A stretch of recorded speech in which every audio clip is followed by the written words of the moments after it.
Boa noite, meus irmãos, minhas irmãs. Que a paz e o amor do Divino Mestre Jesus desça sobre nós e permaneça em nossos corações. Sejam todos bem-vindos e aqueles que vêm a primeira vez à nossa casa também sintam-se abraçados e acolhidos. Faremos a leitura do livro Na Cura da Alma e, na sequência, faremos a nossa prece inicial. Nas trilhas da fé. Aquele que tem fé, tudo é possível.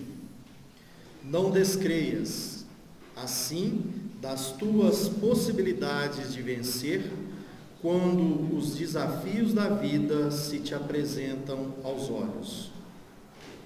Se Jesus disse que a fé remove montanhas, se quiseres, filho meu, vencerás não só as montanhas de dificuldades que te impedem de avançar nas conquistas que buscas para te sentires feliz, mas vencerás principalmente as montanhas interiores que são as tuas imperfeições. Quando a boa vontade surge no coração, quando o desejo de fazer o bem desperta na alma, quando os propósitos são nobres, não faltam, certamente, auxílios da espiritualidade maior. Deus é Pai, amoroso, e não te negará o auxílio de que precisas para vencer. Contudo, Ele espera que não permaneças na inatividade, aguardando que tudo seja resolvido sem esforço próprio. Esforça-te, portanto, dá de ti o máximo que puderes, trabalhando com afinco na busca dos teus ideais mais puros e nobres, e encontrarás, por certo, o caminho a seguir para que alcances as tuas aspirações. Entretanto, se ainda a conquista do que desejas se faz morosa, não te desesperes nem desanimes. Certamente, alguma nova lição a vida precisa te ensinar. Não percas, porém, a fé. Continua com firmeza na tua luta redentora para que consigas remover as montanhas, interiores ou não, que te impedem de avançar. Acredita, confia e espera com paciência ilimitada. Na hora certa, tudo se resolverá, se realmente for para o teu bem. Só pelas trilhas da fé, aliada a um esforço constante, é que conseguirás alcançar os teus objetivos. E para nossa prece inicial, nós convidamos o Jordão.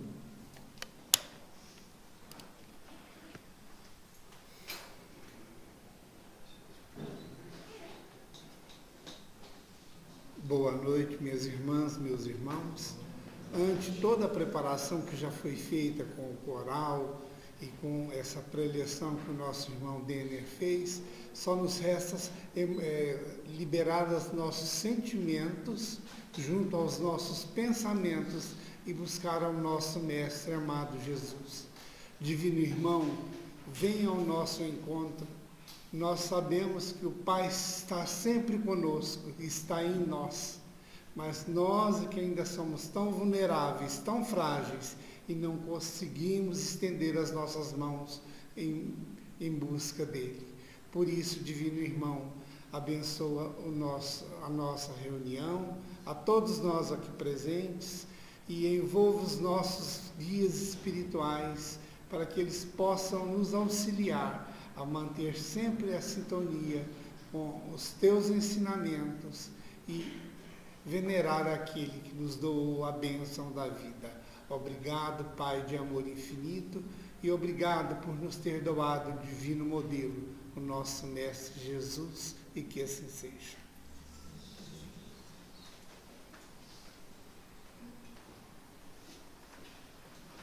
Passando para o tema do nosso estudo da noite de hoje, o nosso tema a ser apresentado pela Joelma Tanus é terapia do ciúme. Será que somos ciumentos? Como é lidar com o ciúme? Então a Joelma vai nos ajudar a entender à luz do Espiritismo. Joelma, que Jesus te abençoe. Boa noite, meus irmãos.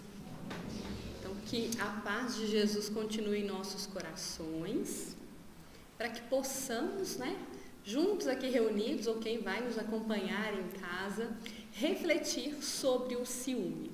E é interessante que quando a gente pensa em ciúme, o que vem na nossa mente? Vem muitas vezes o ciúme ligado ao relacionamento afetivo, então naquela relação ali do par, do casal, ou muitas vezes a gente vai pensar no ciúme nas suas manifestações mais intensas, nas manifestações mais patológicas. Muitas vezes quando a gente percebe ali crimes passionais. E quando a gente observa para esses cenários, talvez a gente olhe e fale, não, de forma alguma eu não sou ciumento, ou eu não sou ciumenta. E aí, se a gente não percebe ou não entende o ciúme nas suas várias gradações e também nas mais diversas situações, fica difícil a gente querer aplicar a terapia, a terapêutica, porque a gente só passa a fazer algo, a gente só toma um tratamento, uma conduta, quando a gente reconhece em nós uma doença. Então, primeiro a gente vai observar e fazer essa análise do ciúme, nas mais diferentes situações e também nas diferentes gradações. E aí sim, nós passaremos a observar o que é necessário fazer. Até a partir dessa própria compreensão do ciúme, a gente já consegue ter aí alguns caminhos. Mas por que a gente vai dedicar uma noite para essa análise do ciúme? Porque o ciúme é um torturador da alma. É algo muito interessante que nós vamos ter na questão 933 de O Livro dos Espíritos, em que Kardec ele vai questionar assim, se muitas vezes os males morais, os sofrimentos morais que nós vivenciamos, se não seriam também causados por nós, assim como às vezes alguns males materiais. E os espíritos vão então responder que sim, que muitas vezes nós é que somos esses causadores desses males. E um dos males que são citados, juntamente aí com o orgulho, com o egoísmo, com a avareza, é essa dupla, inveja e ciúme. E os espíritos vão trazendo essa expressão forte, Inveja e ciúme, felizes aqueles que desconhecem, que não têm contato, que não sentem esses dois vermes roedores. Com a inveja e o ciúme, quando eles abrigam o nosso ser, não há calma, não há repouso possível. Por quê? Os espíritos eles vão comentar mais à frente nessa questão que ali fica, esses fantasmas à nossa frente o tempo todo, que não dá descanso para nós nem durante o sono. E aí vem aquela expressão bem interessante que eles vão dizendo assim: o invejoso e o ciumento vivem num estado de febre contínua, ou se a gente quiser, deixar mais interessante a expressão, vivem febricitantes. Não tem descanso, não tem calma, ficam ali lidando com ideias, ficam lidando com situações que muitas vezes só existem nas suas próprias mentes, mas que trazem um grau real de dor e de sofrimento para quem sente o ciúme e para o alvo do ciúme.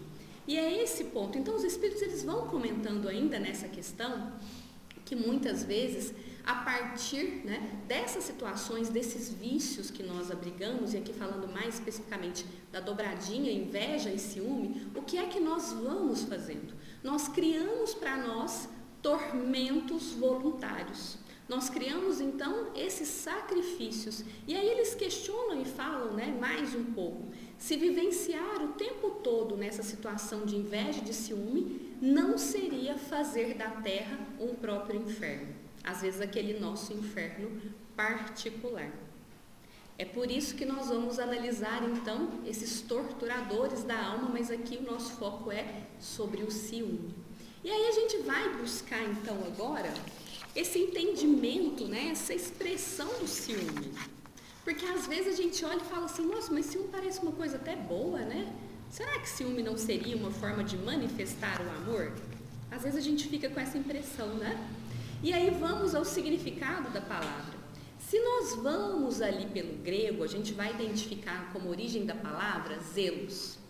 E aí para o latim, zelumen, que tem esse significado de zelar com ardor e também tem uma questão aqui de rivalidade. Então o significado é zelar com ardor e rivalidade. Mas por que o ciúme seria, né, essa relação de zelar com ardor?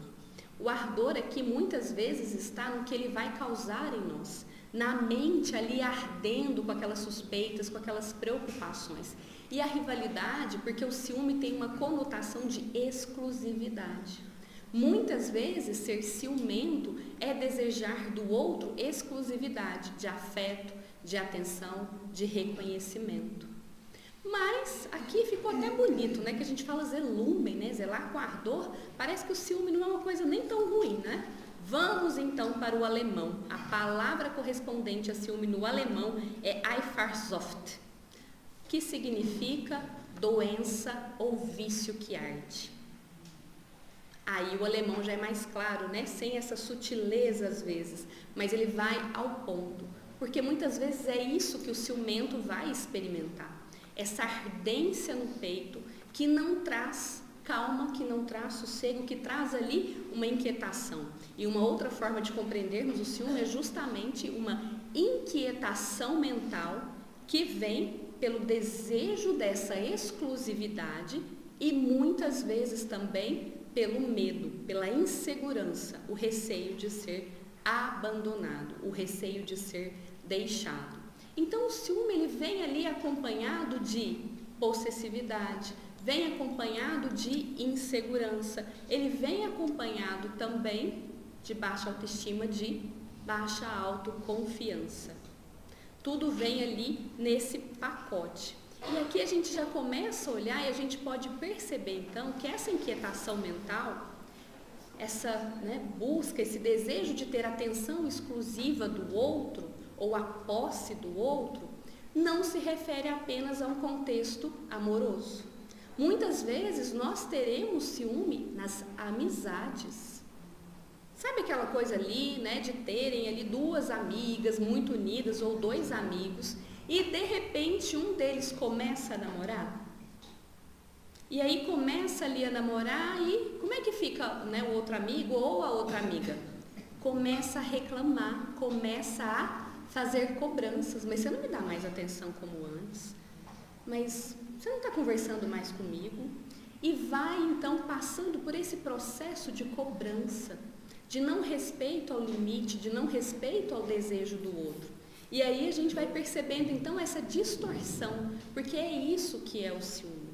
O ciúme é uma distorção, é um desequilíbrio do sentimento de zelo, é egoísmo. Porque ao invés de celebrar a alegria, a conquista do outro, nós passamos então a ficar incomodados porque agora o outro dispõe de menos tempo para nós.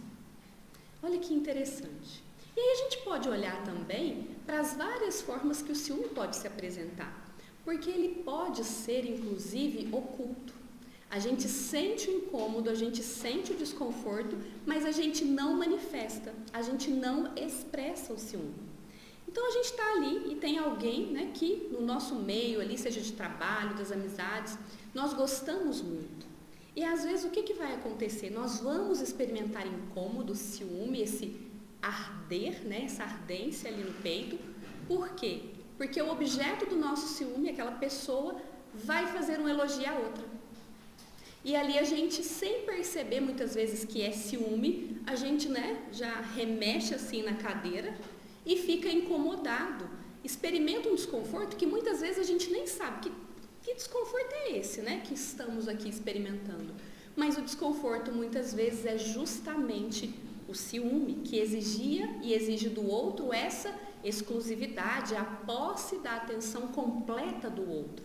E quando a gente percebe, né, essa pessoa olhando para outra pessoa, direcionando um elogio, aumentando o círculo de amizades, a gente começa a ficar ali incomodado. E aí a gente pode manifestar esse ciúme de uma forma bem sutil, né? Vamos pensar no ciúme nas amizades entre amigos.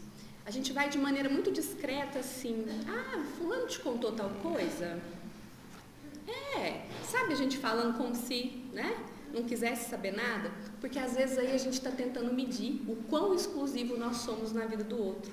Porque se o objeto do meu ciúme contou para o outro, e contou para mim, eu já não sou tão exclusiva assim, mas se contou só para mim, e aí sem querer a gente começa com essas questões de cobrança muito sutis, né? Com essas questões de marcação, com essas questões de tentar aí aprisionar esse outro, de maneira muito sutil. Mas o ciúme, ele pode atingir essas proporções mais intensas, que às vezes é as que aparecem nos noticiários.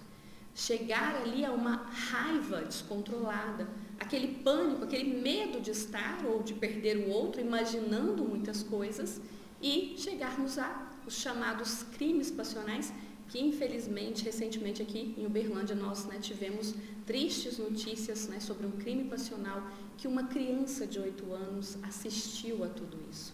Era ali o ciúme na sua maior patologia. Então, quando o ciúme ele se transforma, né, em níveis mais patológicos, o que a gente vai perceber? Uma insegurança permanente, uma desconfiança a todo momento, tentativas cada vez mais intensas de controlar o outro, cerceando essa liberdade do outro. E aí nós vamos percebendo então que o ciúme ele é muito centrado em si.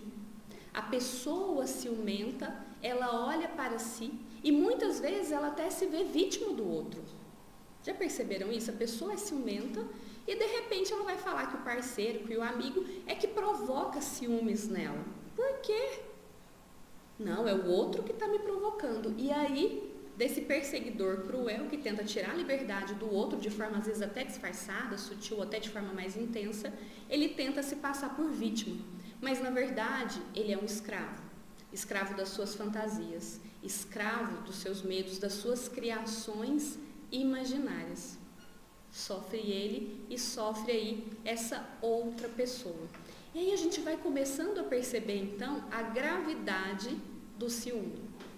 E a gente vai percebendo também que ele pode estar presente em nós, numa gradação diferente. Talvez não esteja presente no nosso relacionamento afetivo, mas talvez no nosso trabalho ele esteja. Talvez ele esteja presente nas nossas amizades, ali naquela rivalidade. E aí uma coisa interessante é que, por vezes, o que o ciúme vai nos predispor? Mesmo que ele esteja um pouco mais velado, ele pode nos predispor, então, a outros vícios. A gente, de repente, implica com aquela pessoa, né? Implica com a pessoa não fez nada com a gente, mas a gente está implicado com a pessoa. O que pode ser? Talvez a gente estabeleceu ali com ela uma rivalidade. Uma rivalidade por quê? Porque o objeto de nosso ciúme passou a dar atenção a essa pessoa, ou porque a gente está imaginando que o objeto, a pessoa, né, alvo aí do nosso ciúme, está dando mais atenção. Nós sentimos então que a nossa exclusividade foi abalada, foi afetada. E aí, sem perceber, a gente começa a implicar com o outro. Aí a gente vai falando uma coisinha aqui, vai falando uma coisinha ali, e nós vamos então caminhando já para outro vício moral. A gente vai caminhando aí já para a maledicência. Então, meus irmãos, agora é aquele primeiro momento de reflexão. Vamos lembrar de todas as pessoas com as quais nós estamos implicados ultimamente. Que vira, né, aquela expressão vira e mexe, a gente sente necessidade de falar da pessoa, de fazer um comentário suave, sutil. Vamos avaliar se essa pessoa não está sendo para nós, né, nós não estamos lendo essa pessoa como uma ameaça à exclusividade que a gente acredita que tem no coração de alguém. Porque o ciúme é isso, é posse. O ciúme é uma ilusão. Ilusão de que nós seremos exclusivos. Ilusão de que o outro só pode amar e olhar para nós. Porque quando a gente fala de relacionamentos de amizade, de relacionamentos familiares, não dos afetivos, né? Porque se o combinado entre o casal ali é essa união entre um e outro, é um relacionamento fechado, dentro do relacionamento afetivo espera-se efetivamente, né, que o objeto do amor seja ali exclusivo, mas não do amor fraternal, porque é uma ilusão. O que a gente sabe sobre o amor? Que cada vez nós amaremos mais, que cada vez nós conseguiremos voltar afeição, cuidado e zelo a mais pessoas. E aí já fica esse alerta para nós. Conseguimos identificar aí alguém que é alvo ou objeto, né, da nossa preocupação? Se a gente conseguiu, então, né, vamos observar o que acontece, né? Seria mais inveja? Porque às vezes pode ser inveja também o motivo da nossa implicância. Ou é mais esse ciúme? E aí vamos, né, olhar para essa situação, né, que nós temos aí. Quem é o ciumento? O ciumento é alguém que se revela inseguro. O ciumento é alguém que tem tendências possessivas, que tem tendências controladoras. O ciumento é alguém autocentrado, centrado em si, na sua dor, no seu egoísmo, no seu orgulho. Esse é o ciumento. O ciumento, ele tem dificuldade de ver o outro. Ele fica pensando muito em si e não consegue, às vezes, olhar, perceber o outro, ver a necessidade do outro. E aí a gente olha e fala assim, então não tem ciúme na casa espírita. Não tem, né? Não tem. Imagina, os trabalhadores de uma casa espírita vão ter ciúme. Então, né? Trabalhadores da casa espírita, né, são espíritos encarnados aqui na Terra, né, todos em processo de aprendizado, e todas essas manifestações, todos esses distúrbios podem se fazer presentes. E aí, quando é que a gente vai começar a perceber? Quando alguém fica muito incomodado, quando o seu trabalho é comparado com o trabalho de outra pessoa que às vezes faz a mesma coisa, ocupa ali, né, a mesma função, a mesma atividade, tem a mesma responsabilidade. Quando começa a ficar ofuscado ou se sentir ofuscado com o trabalho do outro, com a produção do outro, aí a gente vai pensando, né, também ali, às vezes entre os médiuns, né, um médium pode começar a ficar incomodado porque o outro produz mais quantitativo e qualitativamente. Sofre, às vezes, quando o seu nome não é colocado em evidência ou quando o outro trabalhador ali é elogiado, ou ainda quando ele não é procurado para conversas exclusivas ou para saber os assuntos, né, os últimos assuntos do momento. Quando percebe que está ali, às vezes, sabendo menos ou que não tem uma posição exclusiva e se sente incomodado em dividir a atenção, o reconhecimento e o mérito. Ou quando entende que aquele trabalho ali é dele, só ele pode executar e fica muito incomodado quando o outro vem e auxilia. E aí aqui a gente vai percebendo então que o ciúme, na verdade, né, é extremamente egoísta, é centrado em si. Porque se nós verdadeiramente estamos preocupados, né, pensando aqui nesse exemplo da casa espírita, que importa quem é que fez o trabalho? Importa que o trabalho está feito, importa que a necessidade da casa foi atendida, mas muitas vezes o ciumento, ele vai ficar extremamente incomodado, porque tem dificuldade em dividir, tem dificuldade em dividir, dificuldade em compreender o outro. Então é esse sentimento, é essa estima doentia a algo ou alguém, porque nós podemos ter ciúme da posição, do trabalho, de objetos pessoais, então essa estima doentia que dificulta dividir, que dificulta compartilhar, que dificulta muitas vezes cooperar. É aí que a gente vai percebendo então esse egoísmo e também a avareza do ciumento, porque o ciumento não se permite compartilhar, não se permite então obter e oferecer essa cooperação. E aí a gente vai buscando e tentando entender agora de onde nasce essa tormenta. De onde vem, né, essa tempestade tão profunda que é o ciúme e que tanto malefício nos causa. E aí nós vamos ter em várias leituras, seja, né, nos conhecimentos das ciências do comportamento humano, que estudam, que buscam entender, mas também, né, dentro aí de seguidores, né, da doutrina espírita, o que nós vamos ter? Que essa raiz, a base, sempre estará na insegurança, na baixa autoestima e na baixa autoconfiança. E aí, então, a gente tem, né, uma frase, né, em uma das peças de Shakespeare, na peça Otelo, ele vai trazer ali, um dos personagens traz a seguinte frase: os ciumentos não precisam de causa para o ciúme, tem ciúme nada mais, monstro que se gera em si mesmo e de si nasce. Então, o ciumento até tenta entender que é a situação externa que o provoca, que traz esse sofrimento, esse tormento. Mas, na verdade, é uma baixa autoconfiança, uma baixa autoestima, é uma insegurança que alimenta a fantasia, que alimenta muitas vezes esse desejo de controlar o outro, muitas vezes está relacionado a esse medo de perder. E aí, buscando, o que nós temos, a expressão da Joana de Ângeles, pela psicografia do médium Divaldo Franco, o espírito de Joana de Ângeles acrescenta essa questão da baixa autoestima, da baixa autoconfiança, dessa insegurança psicológica, também a questão do orgulho avassalador. Então, o orgulho também é algo que dá esse combustível para o ciúme, porque o orgulho ali já está automaticamente pronto para a rivalidade, para a disputa, para a busca da exclusividade. E também a questão do egoísmo.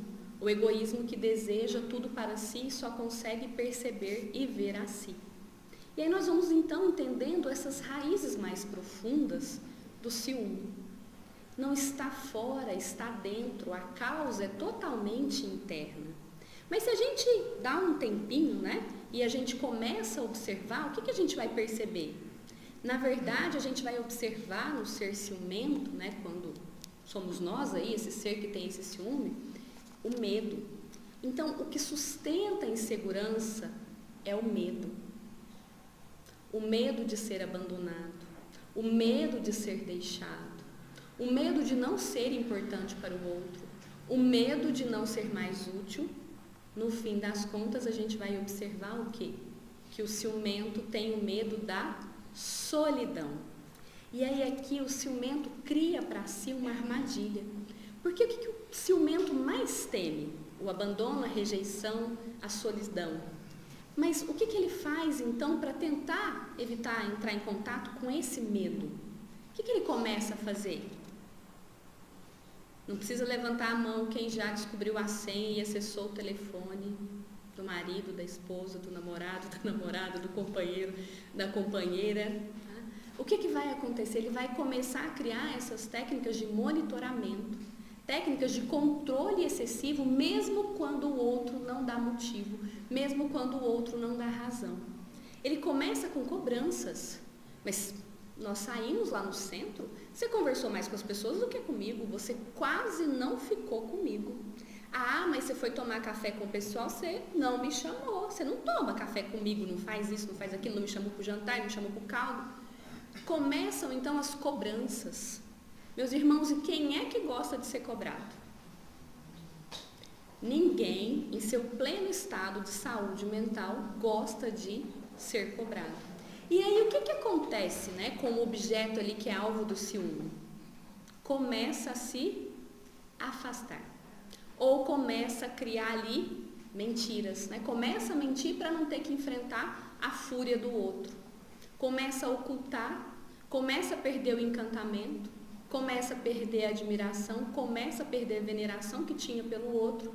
E o que o ciumento mais teme acontece. Então, o ciumento trabalha pelo seu abandono. Embora ele tenha esse medo, com as suas estratégias de controle, que é uma ilusão também, e a ilusão da posse, ele vai afastando o ser amado, ele vai afastando o ser admirado, afastando o ser venerado. E ciúme seria então uma manifestação de amor? Porque às vezes as pessoas não falam: ah, mas você não mostra ciúme, então você não me ama. Na nossa cultura latina é muito comum ter a associação entre uma manifestação clara e declarada de ciúmes como se fosse amor, Esse entendimento como se fosse ali essa declaração de amor. Mas será que ciúme é uma manifestação de amor? Pela imagem que nós temos aqui, claramente a gente já percebe que não. Mas o que nos leva então a esse raciocínio, de que ciúme não é aí esse amor? Porque de forma declarada ou velada, o que o ciumento vai falar? Não, é verdade. Ciúme, quando eu estou com ciúme, eu estou demonstrando ali amor, estou demonstrando ali o meu afeto. E vai ficar revoltado, inconformado, quando as evidências mostrarem que, na verdade, isso não é amor. Que, na verdade, isso é muito mais possessividade e egoísmo. Porque ele não concorda. Ele não concorda que o ciúme é um monstro de olhos verdes, né? Uma expressão de Shakespeare também. Ele não percebe, não concorda com isso. Mas aí a gente para e faz algumas perguntas. Seria o ciúme e não o zelo a verdadeira expressão do amor? Porque o que é zelar? Zelar é cuidar do outro, é entender a necessidade que o outro tem, é respeitar e admirar o outro. Então isso é que é zelar. Mas o ciúme, ele vai ao contrário disso. Ele vai com as suas exigências, ele vai com os seus desejos e muitas vezes a dificuldade de perceber a individualidade, a necessidade do outro. E aí a gente para e pensa, seria então o amor algo egoísta? Seria então o amor algo possessivo? Seria então o amor algo que causa dor? Não, meus irmãos. Ciúme não é amor. Ciúme é a manifestação de um comportamento infantil, de aspectos que nós ainda precisamos amadurecer em nós. Porque o amor verdadeiramente é o cuidado com o outro, é o conseguir olhar para o outro, perceber o outro e ver qual é a necessidade dele. O amor é um sentimento altruísta, que vai na direção do outro. O amor envolve admiração, envolve cuidado, ele envolve zelo e envolve também a valorização do outro como ele é. O amor verdadeiro e genuíno consegue reconhecer que o outro tem valor e consegue então respeitar esse amor. Qualquer manifestação que nós tenhamos, né, de algum fragmento ali de tolerância, de paciência, de compreensão, de caridade, mas se estiver ligado com apego, não é amor verdadeiro, não é amor genuíno, porque o amor verdadeiro, ele liberta, amor verdadeiro é liberdade, amor verdadeiro é olhar para o outro, buscar entender e desejar que o outro seja feliz. Ciúme é apego. E apego é esperar que o outro nos faça feliz. Então, enquanto o amor está voltado para o outro e envolve o respeito, a admiração e a veneração do outro, o ciúme está voltado para nós, para a nossa dor, para a nossa dificuldade, para a nossa desconfiança. Muitas vezes alimentada e intensificada por nós mesmos. E aí aqui a gente fala, nossa, mas a gente pode ter processos, né, obsessivos, espíritos imperfeitos tentando nos influenciar para que a gente fique mais ciumento ainda? Podemos ter? Podemos sim, meus irmãos. É importante observar que o mal está em nós, né? O mal já está em nós. Então, o que a gente pode ter? Uma combinação, uma influenciação que a gente vai acatar essa sugestão se nós desejarmos. Mas se a gente já abriga, né, como está lá na questão 933 do Livro dos Espíritos, esse verme roedor dentro de nós, facilmente nós nos deixaremos aí ser envolvidos por essas sugestões. Facilmente isso vai acontecer. E aí agora aquela pausa, né, que a gente pode fazer e questionar. Com aquelas pessoas que são objeto de nosso amor, como nós estamos? Nós temos concedido a elas liberdade? Ou nós estamos nas exigências do apego, esperando que essas pessoas sejam como nós desejamos? Como é que nós temos nos comportado? E aí nós vamos caminhar então para uma expressão muito linda que nós vamos encontrar na questão 983, também de Livro dos Espíritos, que traz o seguinte: a natureza deu ao homem a necessidade de amar e de ser amado. Essa é a nossa essência. A nossa essência é o amor. Então nós temos a necessidade de compartilhar esse sentimento. É algo inato em nós. Todos nós buscaremos amar e buscaremos também ser verdadeiramente amados. Todos nós vamos fazer essa busca. É algo inerente à nossa condição, é o que desperta o melhor em nós. e é também o que oferece o melhor de nós para o outro.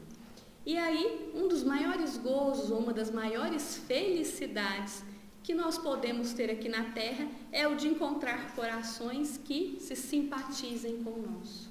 Então, meus irmãos, onde é que está a felicidade aqui? Encontrar corações que simpatizem, não corações que se aprisionem ao nosso. É muito claro, porque quando a gente vai por essa busca da exigência, do aprisionamento do outro, de exigir que o outro seja como nós desejamos, não aceitar o outro como ele é, o que vai acontecer? Não haverá simpatia, não haverá sintonia. Esse coração vai se afastar do nosso coração. E aí, o que a gente mais deseja, que é ser amado, e o que a gente mais teme, que é ser abandonado, e numa questão de tempo vai acontecer. E aqui, nesse sentido de aceitar, né, e de lhe dar o outro e dar o espaço, porque é isso que é o amor. O amor também, ele dá o espaço para que o outro cresça, ele também dá o espaço para que o outro floresça. Nós podemos olhar como está a nossa relação com os nossos filhos ou com aquelas pessoas que nós somos de alguma forma responsáveis pela educação. Nós estamos dando espaço para que a pessoa seja como ela é? Ou nós estamos colocando condições, sufocando e exigindo que ela seja como nós desejamos que ela seja? A pessoa só precisa ser, e verdadeiramente aqui, uma pessoa de bem, uma pessoa que pratica a lei de justiça, de amor e de caridade. Nada mais do que isso. A forma como ela vai fazer isso pode ser escolhida por ela. Não é necessário que a gente se sinta o dono e busque apossar do caminho que o outro deve seguir. É claro que a gente deseja que seja pelo caminho do amor e que a gente vai incentivar. Mas os passos, essa outra pessoa que vai dar. E é necessário que a gente dê, então, espaço. Porque às vezes o ciúme, essa possessividade, pode estar justamente na relação com os nossos filhos. E aí o que a gente precisa se lembrar, em qualquer que seja a área da nossa vida ou a relação que a gente encontrou o ciúme? O amor, meus irmãos. O amor é uma força inesgotável. É uma força que fortalece e enriquece o tempo todo quem dá e quem recebe. Então a nossa preocupação não deve ser se o outro ali está nos dando mais ou menos atenção. A nossa preocupação deve ser em amar o outro, para que o seu coração sintonize com o nosso. E aí agora a gente fala, não, então vamos agora fazer essa parte de sintonizar os corações, né? Agora a gente já quer saber como é que a gente vai para a parte final, que é esse tratamento. Como é que a gente pode fazer essa terapêutica? Esse tratamento, meus irmãos, que nos tira dessa situação, né, de não perceber as cores da vida, porque vamos lembrar, o ciumento ele fica febricitante, ele não tem sossego, ele não tem paz, não desfruta ali de um momento de tranquilidade, ele está sempre ali imaginando, criando e às vezes sofrendo mais pelo que ele imagina do que por efetivamente aquilo que acontece ou que ele efetivamente vê. Então é importante quando a gente percebe o ciúme em nós, reconhecer também que há aí um alto grau de fantasia, que muitas vezes nós vamos fantasiar, que muitas vezes, né, a gente vai falar assim, ah não, mas para quem sabe ler um pingo é letra, mas para o ciumento esse ditado é perigoso, porque ele tende a enxergar de acordo com as suas fantasias, de acordo com as suas ilusões. Então a gente precisa ter esse cuidado se nós percebemos o ciúme em nós. Qualquer que seja a área, qualquer que seja a intensidade, qualquer que seja aí a gradação que nós percebemos. Então, o que a gente precisa fazer? O primeiro passo, quando nós reconhecemos o ciúme dentro de nós. O primeiro passo, meus irmãos, é começar a nos olhar. É começar a voltar a atenção para nós. Fazer ali aquele olhar profundo, aquele olhar compenetrado, porque se a gente perceber, o ciúme é um sinal de alerta, um sinal de que algo precisa ser corrigido, que algo precisa ser ali realinhado.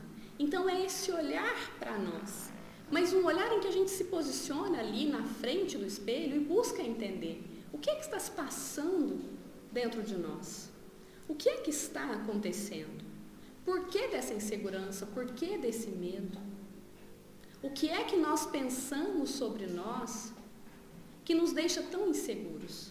Porque é esse o aspecto, né, do ciumento, é esse o aspecto do ciúme. O ciumento é alguém que tem uma visão falha de si. É alguém que não consegue perceber valor em si. E aí a gente vai falar assim, nossa, mas eu conheço uns ciumentos tão arrogantes, né? Tão assim, cheios de empáfia, tão, né, agressivos, parecem cheios de autoconfiança. Tudo isso é apenas um personagem. É o personagem que, muitas vezes, o ciumento veste do agressivo, do autoconfiante, porque, se a gente for observar, como ele se percebe? Alguém muito pequeno, que não tem valor, que não tem nada para oferecer, que qualquer outra pessoa pode ser mais interessante que ele. Então, se qualquer outro pode ser mais interessante que ele precisa ficar ali de olho, porque às vezes o outro vai gostar mais da amizade do outro, vai gostar mais do trabalho do outro, ou vai gostar mais e desejar relacionar-se afetivamente com o outro, porque ele tem muito pouco para oferecer. Então, o ciumento, ou nós, quando estamos, né, nos deixando envolver pelo ciúme, temos uma visão falha, uma visão deficitária de nós mesmos. E esse olhar para nós, buscando entender os nossos desejos, as nossas necessidades, as nossas faltas, as nossas carências, mas os nossos valores, os reais valores, aqueles que nós efetivamente levaremos, aqueles que efetivamente nos enriquecem e fazem então com que o nosso coração seja um coração do qual os outros desejam se aproximar e simpatizar, é que vai fazer a diferença. Nós estamos falando, meus irmãos, na verdade, que esse primeiro passo é aprender a amar a si. Porque quando nós estamos, né, nesse processo do ciúme, quando somos ciumentos, nós não conseguimos ainda nos amar. Nós não nos amamos. Porque quando nós verdadeiramente nos amamos, a gente começa a exercitar, então, esse amar ao outro. Quando a gente sabe do nosso valor, sabe da nossa potencialidade, quando a gente reconhece o nosso potencial divino, nós ficamos mais tranquilos, nós ficamos mais seguros. E a gente sabe que mesmo que alguém nos deixe, a gente vai conseguir passar por isso. Que nós conseguiremos ficar em paz e que outras pessoas, né, nos mais diferentes campos, se aproximarão e se sintonizarão com o nosso coração, porque o nosso coração é valioso. Mas quando a gente ainda não se ama, a gente também não acredita que é possível que o outro nos ame. E aqui o exercício, mais uma vez, é que a gente se posicione ali na frente do espelho e se olhe, né? Sem narcisismo, né? Sem também perfeccionismo, mas um olhar de amor e de humildade. Dizem que Michelangelo, quando ele olhava para uma peça de mármore, ele dizia assim, que naquela peça estava presa uma escultura e ele precisava retirar os excessos. O convite é que a gente faça isso. Talvez a gente vá ali para a frente do espelho e ainda não se ama, vai achar uma peça de mármore, vai falar assim, gente, mas que coisa sem graça, né? Vai perceber isso como uma peça de mármore. Mas se nós começamos a exercitar, e podemos fazer como Michelangelo, lembrando qual é a nossa essência, e qual é a nossa essência? João, né, nos traz ali nos seus evangelhos esse ensinamento de Jesus, que Deus é amor. Quando a gente fala de Moisés, ele vai trazer também na Gênese ali essa visão de que nós fomos criados à imagem e semelhança de Deus. Aí a gente confunde tudo, né? Fala assim, então a gente parece com Deus?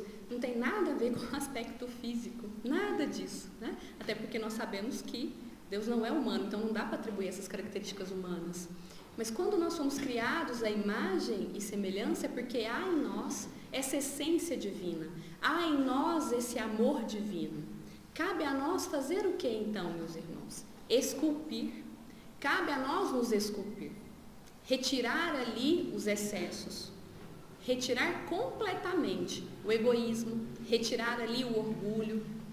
E confiando em quem nós somos e lembrando qual é a nossa verdadeira essência de todo o potencial divino que nós temos, fazermos o nosso processo de transformação ou de uma outra forma, aprendendo ali a florescer. E aí a gente lembra, né, daquela questão, que é um ditado muito popular, que é ao invés de correr atrás das borboletas, e geralmente como é que a gente corre atrás de borboleta? Qual que é a expressão ou imagem que vem? é com aquelas redinhas, né? Não sei o nome, né? Parece uma peneira, mais profunda. Então, com aquelas redes ali, em que a gente vai sair correndo para aprisionar as borboletas. Mas o que esse mesmo ditado, essa expressão nos diz? Cuide do seu jardim para que as borboletas venham até você. Cuidemos então do nosso coração. Cuidemos então da nossa essência. Cuidemos de quem nós somos. Pratiquemos esse autoconhecimento e nesse processo saibamos reconhecer tudo o que há de bom em nós. Mas talvez a gente olhe e fale, não, mas não tem tanta coisa boa ainda. Mas lembremos de Michelangelo. Está aí, está aqui, está dentro de nós. Nosso trabalho é tirar os obstáculos e liberar todo esse amor, toda essa beleza e todo esse valor que cada um de nós temos. É olhar assim, né, com essa veneração, com essa admiração, fazendo o nosso trabalho. Mas também, né, sempre com humildade.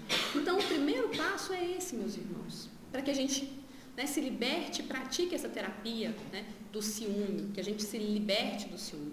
O segundo passo é que a gente comece, sim, a desenvolver estratégias de autocontrole e autodisciplina, né, que a gente desenvolveria aí a nossa inteligência emocional. Então, qual é o comportamento, às vezes, que nós temos? O que para nós gera gatilho de ciúme, que a gente pode ter um sentimento desconfortável ou uma ação extremamente inadequada de possessividade, de egoísmo?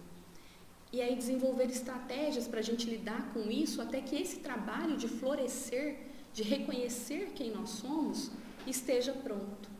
Mas, ao mesmo tempo, é cuidar também dessa necessidade de exclusividade. Porque não vai dar certo. Já não está dando certo aqui na Terra, né?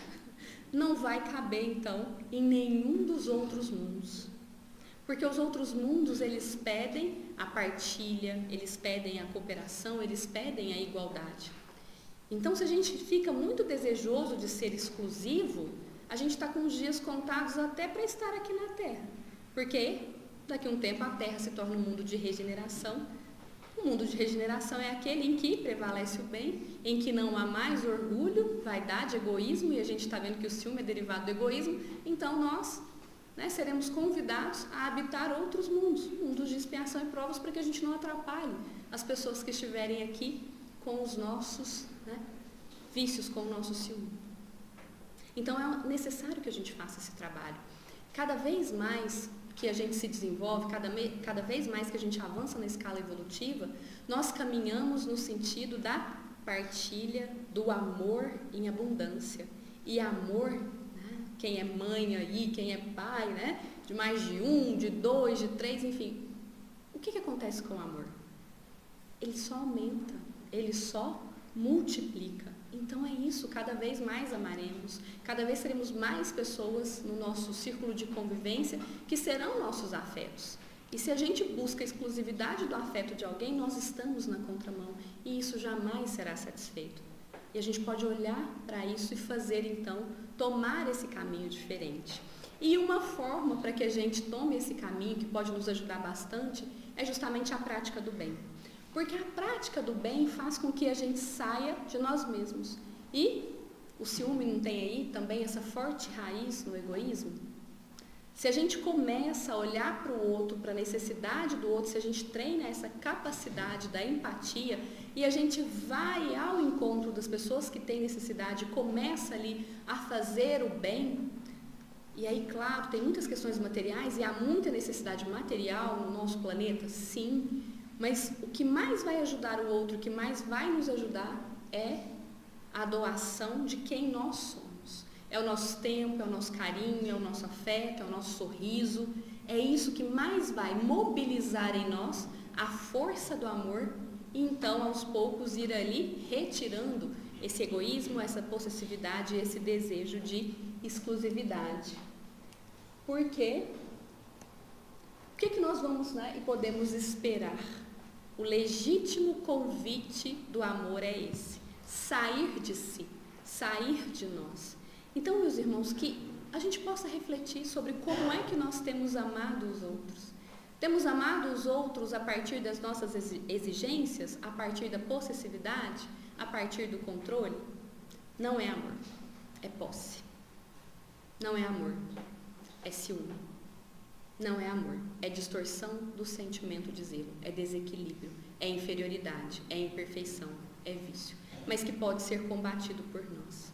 Que possamos então praticar esse amor de forma verdadeira, genuína e abundante, tal qual Jesus nos ama, nos dando a liberdade, respeitando as nossas escolhas, tal qual Deus ama a cada um de nós, confiando extremamente no nosso potencial e na nossa essência. Que possamos então ser bem firmes, consistentes, constantes, nesse esculpir, nesse retirar tudo aquilo que impede que o amor se faça em nós e que a gente viva efetivamente relações amorosas em que reine a confiança, em que reine a paz e a tranquilidade, porque ciúme não tempera nada, ciúme só estraga e nós merecemos viver e ter boas relações, respeitando e também sendo respeitados. E que Jesus abençoe então a cada um de nós nessa jornada.